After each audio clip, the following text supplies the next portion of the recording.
Students, today we will be learning about mode of nutrition. Nutrition is broadly classified under autotrophic mode of nutrition and heterotrophic mode of nutrition.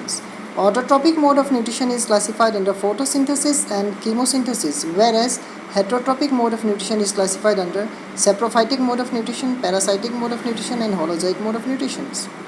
Parasitic mode of nutrition is further classified under ectoparasite and endoparasitic mode of nutrition. We will be learning all these modes of nutrition one by one.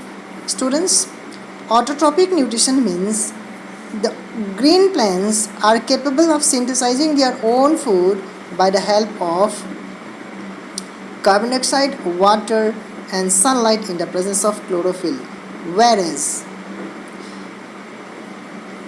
chemosynthesis autotrophs is the term used for some of the non-green autotrophs like iron and sulfur bacteria. They can synthesize their own food by using chemical energy released during the oxidation of simple inorganic compounds. Students, photosynthesis is broadly classified under light reaction and dark reactions. I am not discussing much about photosynthesis autotrophs because you had learned this topic in your previous classes. Students, light reactions takes place in the granum of the chloroplast, whereas dark reaction takes place in the stroma of the chloroplast.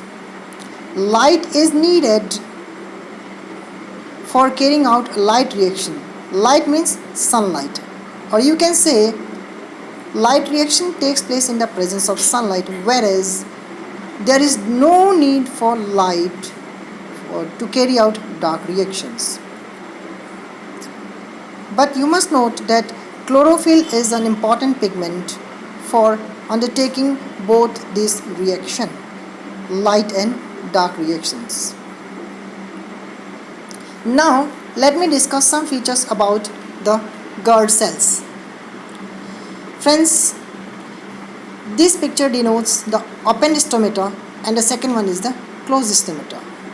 You must note at this point of time that opening of the Gerd cells is maintained by the presence of water within these kidney-shaped Gerd cells.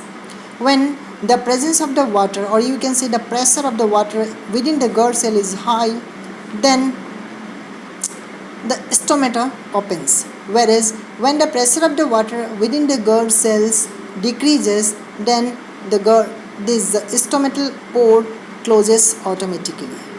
Friends, in my next class we will learn about heterotrophic mode of nutrition. Thank you.